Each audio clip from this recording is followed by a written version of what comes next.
This meeting will begin with a public hearing.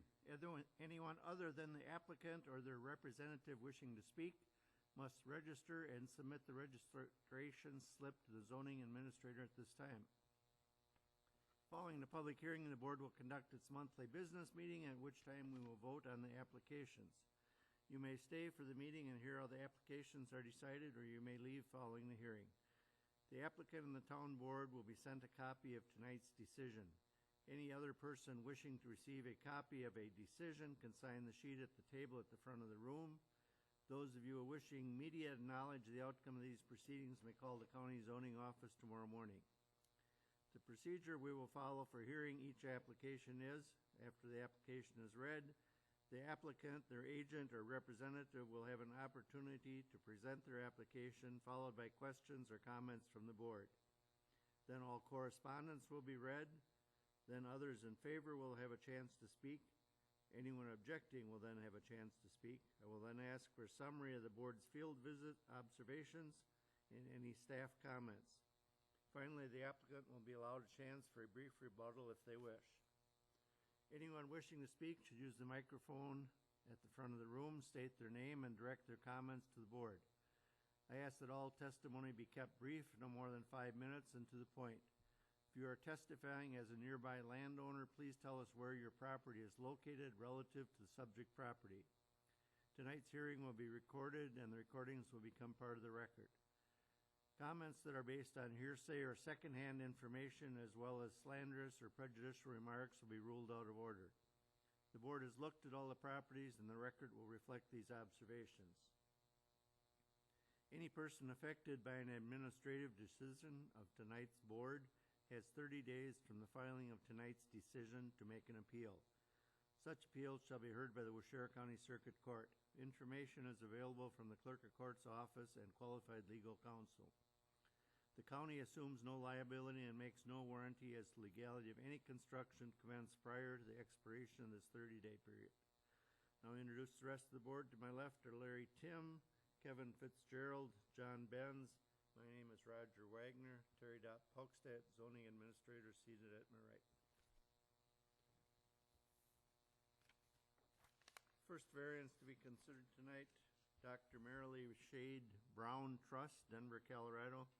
It's made an application on a variance in accordance with section 58-542, paragraph C, paragraph 2, and 58-823, paragraph C, paragraph 2, the Waushara County Zoning Code to construct an approximate 30 by 44 one-story single-family dwelling with a walkout basement with an approximate 9 by 16 covered porch and an approximate 9 by 12 screened-in patio and attached approximately 7 by 16 and a half open deck on the main level, and an approximate 9 by 16 and a half concrete patio on the lower level, coming to within 11 feet of both the northerly and southerly lot lines, 15-foot setback required. Existing dwelling to be raised on a non-conforming lot, non-conforming due to lot width and square footage in the RS-20 residential single-family zone within the shoreland area. Location: a parcel of land known as Lot 51 of the plat of Camp Revere, being part of Government Lots 3 and 4, Section 2, Town of Springwater, Pine Lake, N7105 East Pine Lake Lane. Is the applicant here? Would you come forward to the microphone, please?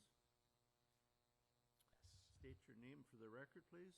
My name is Jared Brown. Okay. And Jared, are you related, or how are you? So I'm the sole beneficiary of the Marilee Shade Brown Trust. My mom has actually passed away and left the property in the trust, and then that will pass to me. Okay. Do you have anything further to add at this time? Otherwise, we've got some questions. Yeah, I think I'll probably say everything, just answering your questions. Okay. So. Has there been a recent survey out there, and do you know where the lot lines are? Yes, there has.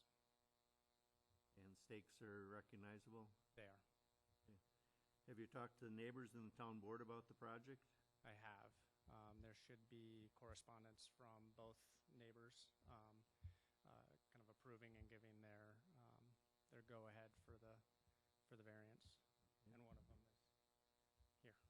Okay. And what type of foundation will this be on? Poured concrete or block or? I believe it's poured concrete for the walkout basement, and then I assume that it'll be a slab in the basement. And how far above existing grade will the first floor elevation be? It'll be about 20 feet from the existing grade. So The first floor? that'll be to the roof. So I guess I don't understand the question. I apologize. What ground level you got out there? Are you going to be basically walking into the house, or are you Yep. going to be going up? Yep, you'll walk into the main floor from the road side, and then on the lake side, it'll be, 9 feet down or whatever. We're on a hill. But I Ev- mean, Even walking in on the lake side, there's a couple of steps, so the first floor will be 12 inches, 2 feet. 12 inches. I don't know that much detail was in the plan. I would like it as level as possible. So if anything, to prevent water, probably one step. Okay. Whatever's code. I guess what we're getting at, you're not going to be bringing in a lot of fill and making a, No. No. We want to blend in as much as we possibly can. We want to kind of match the property that's there as much as possible. okay. Will their fill be removed in order to dig the basement as proposed? There will be. To fill the basement there, I don't know how much it'll be, but there'll be a significant amount removed from the hill to make the walkout basement. And then on 3 sides of the building, it'll all be backfilled up to the building. So again, trying to disturb as little as possible. You're gonna move the house back. Yep. So we have to dig back farther to so you are gonna take Exactly. a little bit off. Yep, as little as possible. So. And finished height, that's gonna be single story, so you're gonna be less than 35 foot tall, right? Correct. So from the road side to the peak, I believe is 20 feet. Let me pull up my. Okay, that's fine. And how do you plan on dealing with stormwater runoff and potentially erosion during and after construction? So I believe that our builder will help with that with silt dams and so forth, whatever is required to meet that requirement. So. What about afterwards? Are you gonna have like gutters and downspouts or something like that? So I was hoping to not do gutters and downspouts. I mean, if they're required, we will. The current property does not have gutters and downspouts, and it's worked well. What I'd prefer to do is actually have gravel come out from the home just to allow it to go into the sand. I mean, it's all sand around there, so it percolates very quickly. With gutters and downspouts, the thing that I don't like is, one, they fill with debris and block up. And 2, they put all of the water in one place, causing, in my opinion, more erosion than if we just did gravel and kind of splash. They call those French drains French sometimes, so drains, that's a Thank you. acceptable method. Any other improvements planned at this time? Any other construction out there? So we'll take the current garage, the old garage on the lake side of the road down. There's also an old outhouse that we will pull down as well. So No other buildings planned, though? nope, nothing else planned. And all other setbacks will be met except the 2 side lot lines? Yep, 70 feet on the lake side, and then I believe it's 30 feet on the road side. And the new septic system is going in on the back lot, is that correct? Correct.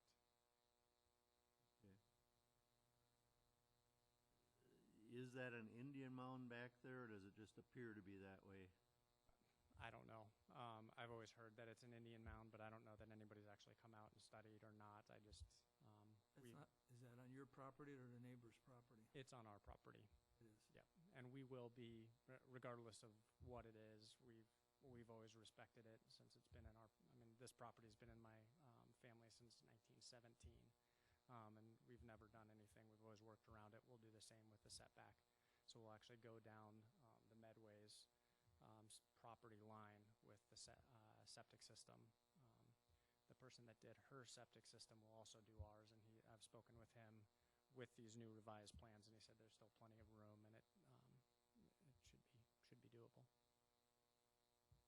We noticed there were some retaining walls and concrete pads and railroad ties and stuff down by the water. Is that going to be removed? I mean, I wasn't planning on it. If it's something that needs to be done, they've been there since, about 1950. It was something that I think my uncle did. And, I'd prefer not to disturb them. It leaves us a nice little place where we put our, boats and so forth. But if they need to be taken out, it's not a huge. Those ties are starting to, They're all like creosote or soaked, but it's leaning a little bit. But it's been like that probably since I can remember. So, 30 years or so. Are you planning on removing any of the vegetation between the home and the lake? As little as possible. In order to do the walkout basement, I think there's 2, potentially 3 trees that would have to come down, and then just whatever has to be dug out. The goal is not to clear cut in front of the lake. As you can see from our lot, we like to let stuff grow, and actually we've lost several trees in storms and have taken trees from the back lot and moved them up front.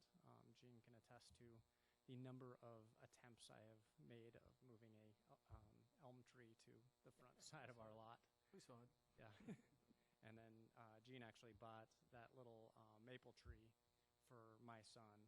So it's everybody on our property has their own tree, and that's his. So Is that the one with the yellow tint on it? variegated, yeah. We were wondering how it got there. We knew it wasn't native.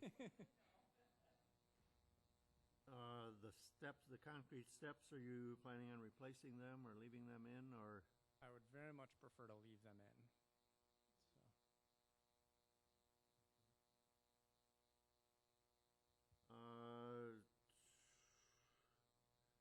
You're aware what permits you're going to need to complete the home?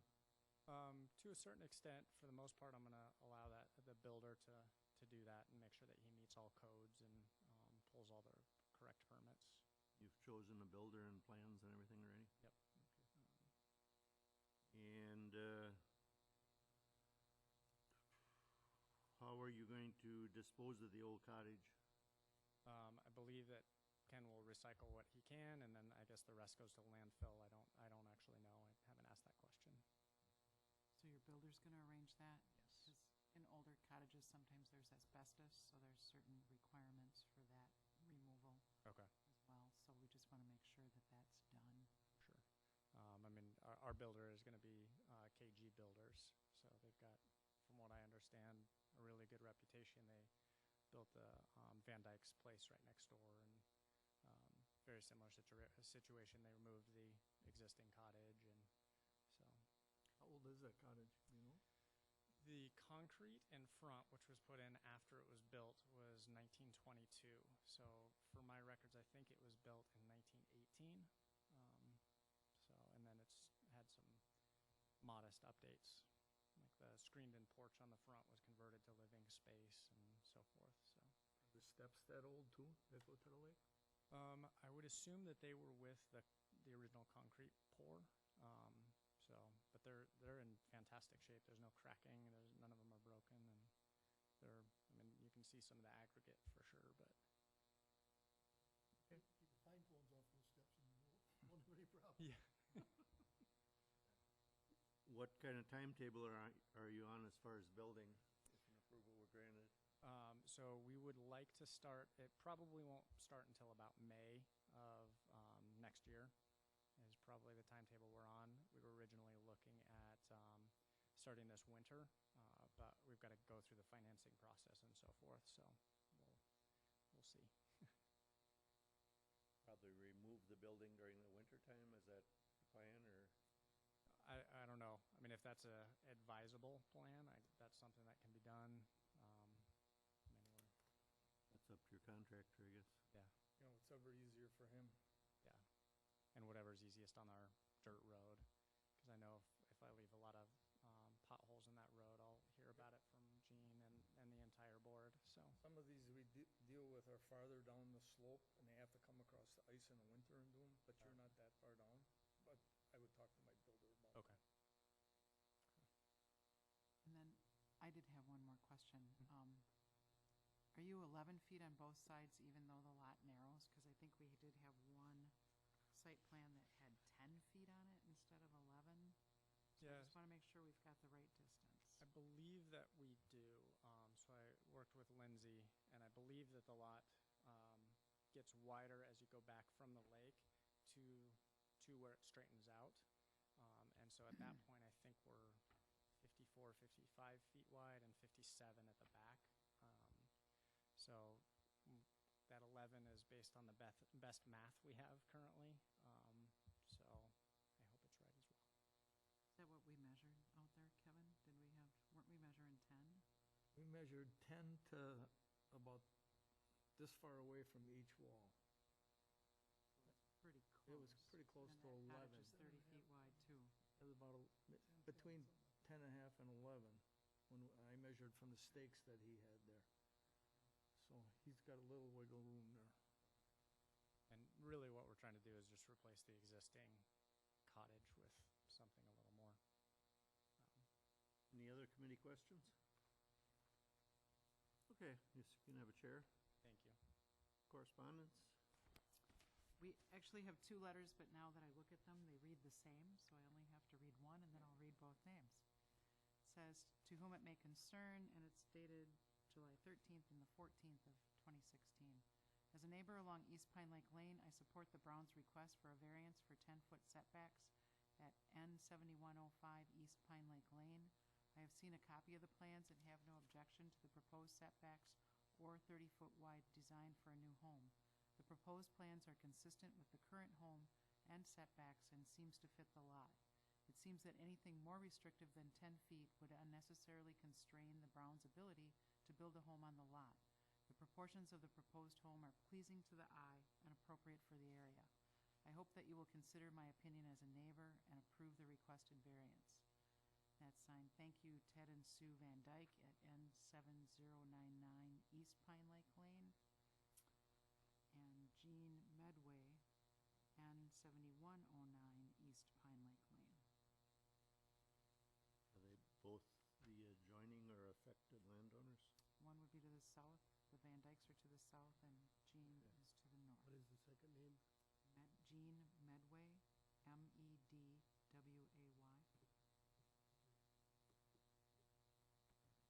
That's all the correspondence? That's it. We are registered to speak in favor, Jean Medway.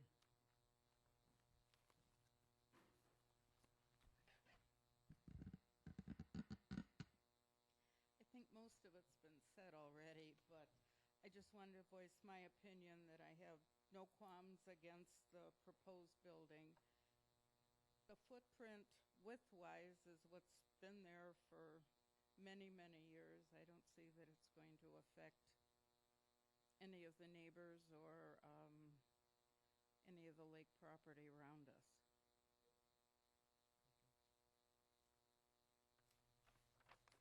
No one registered to speak in opposition. Staff comments?